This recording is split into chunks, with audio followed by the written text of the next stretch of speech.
So hello there guys, we're back again with test number 2. For this time we are going to be talking about the raising the Mary Rose.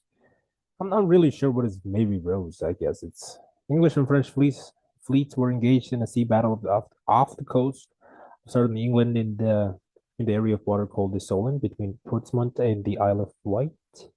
I'm not really sure. It seems like some sort of a sea battle. I think it's some sort of a boat, as far as I'm as far as I'm not as far as I'm concerned. Okay.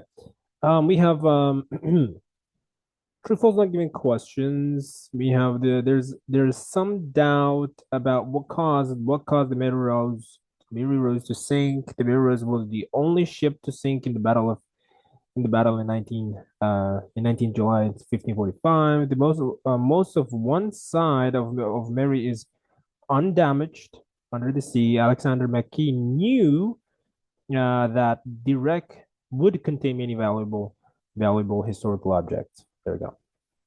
And a search for the Mary Rose was launched. One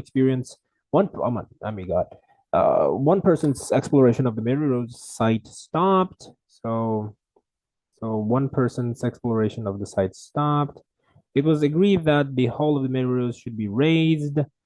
Agreed. The site of the Mary Rose was found by chance. And then we have got another diagram completion. Okay, fair enough. I think that the diagram question, I think it's going to be somewhere.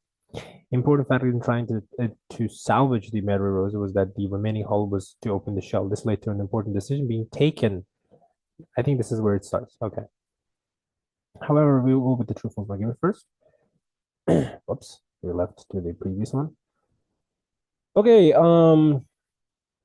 Among the English vessels was a warship by the name Mary Rose, built in Portsmouth some 35 years earlier. She had a long and successful fighting career. She had a long fighting successful career. Okay, was a favorite of King Henry.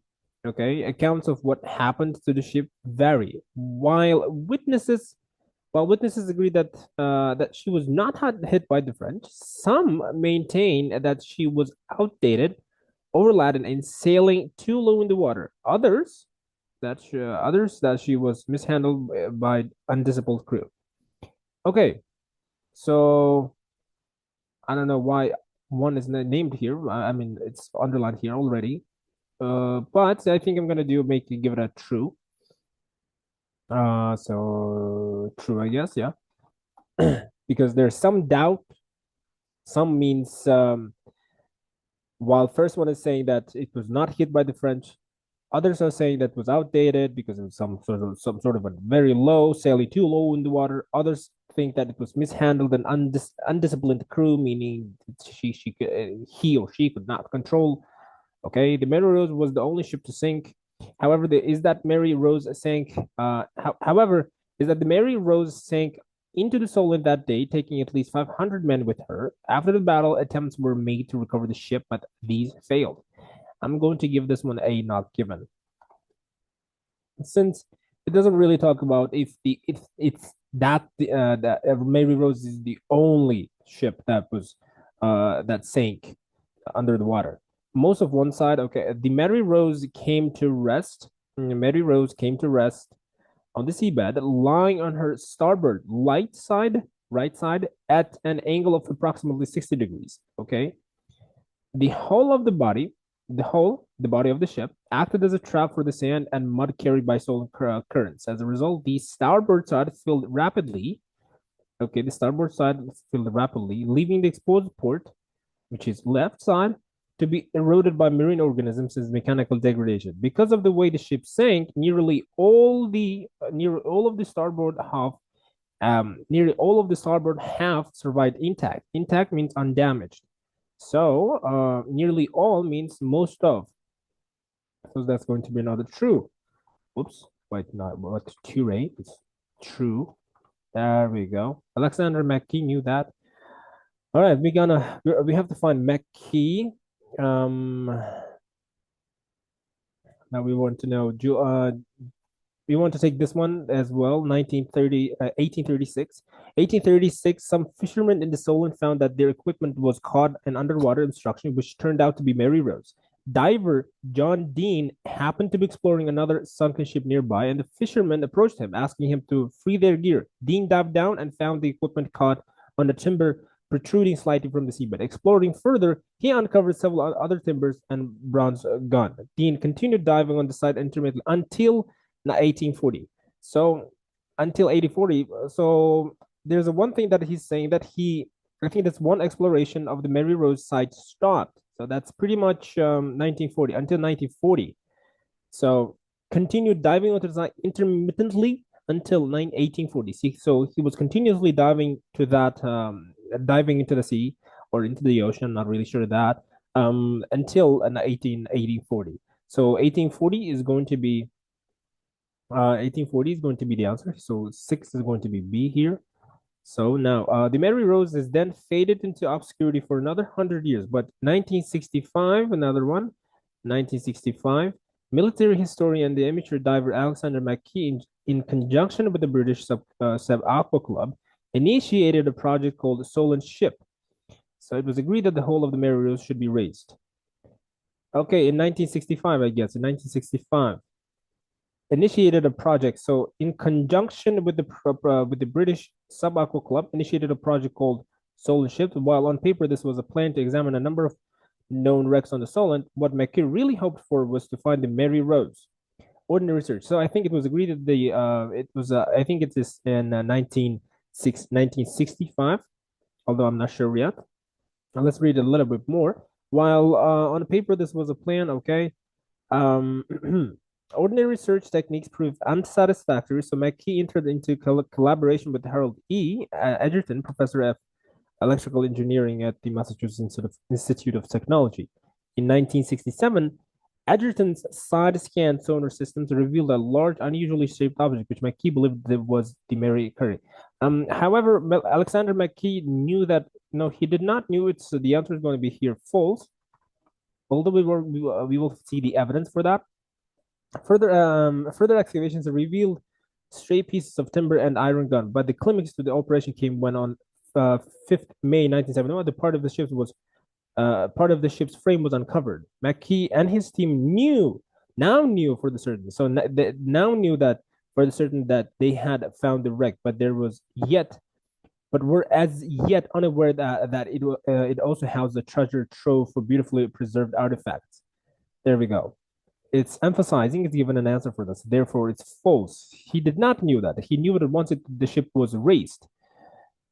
And a little bit further, if we go in 1971, a search for the Mary Rose was launched.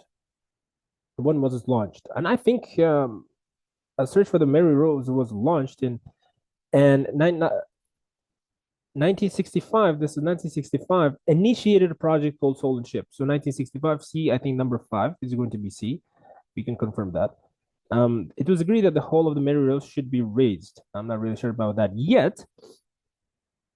And now we want to find more numbers. I mean, more years. So we'll see what we can do. We have this year. We have that year. Well, the original aim was to raise the hull, if at all feasible. The operation was not given to go ahead until January 1982. 1982 is G. There we go. Okay, so G. We're gonna take that. Now, the site of the Mary Rose was founded by chance. Was founded by chance. When was it founded by chance? Do we have any other years? Okay. Some fishermen of the Solent found that their equipment was caught on an underwater obstruction, which turned out to be which turned out to be the Mary Rose. They dropped something under the water and then they just found it in 16 June 1836.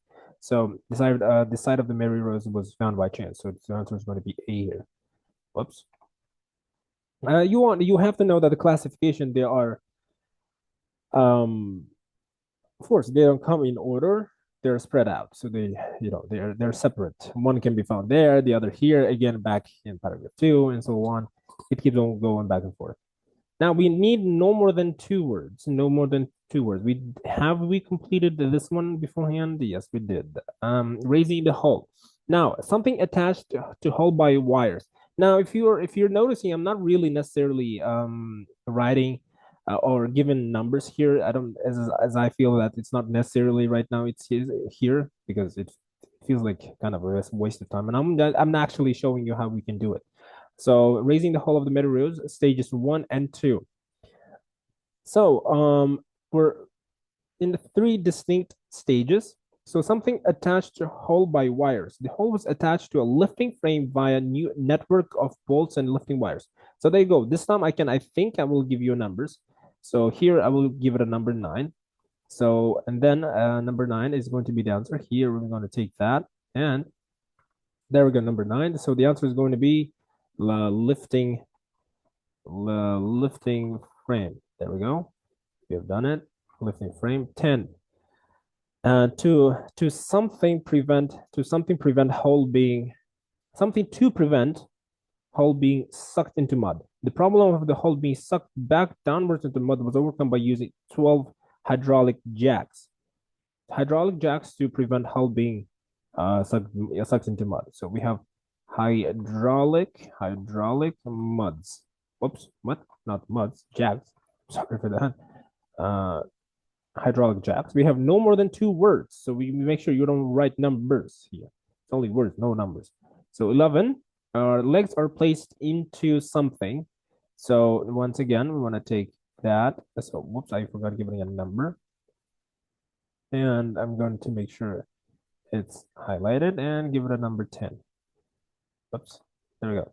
These raised into a few centimeters over a period of several days as the lifting frame rose slowly up its 4 legs. So legs are placed into something. It was only when the hull was hanging freely from the lifting frame, clear of the seabed and suction effect of the surrounding mud, that the salvage operation processed to the second stage. In this stage, the lifting frame was fixed to a hook attached to a crane, and hull was lifted completely clear of seabed and transferred underwater into the lifting cradle. Did I miss something? Okay. Lifting cradle, so used as extra protection. So this required precise positioning to locate the legs into the stabbing guides of the lifting cradle. So there we go. We find it number 11. Okay, so this required precise positioning to locate the legs into the stabbing guides. So I think number 11 is going to be the stabbing guides.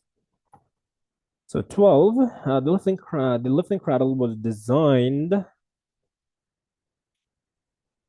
However, there's a lifting frame, right? The lifting frame,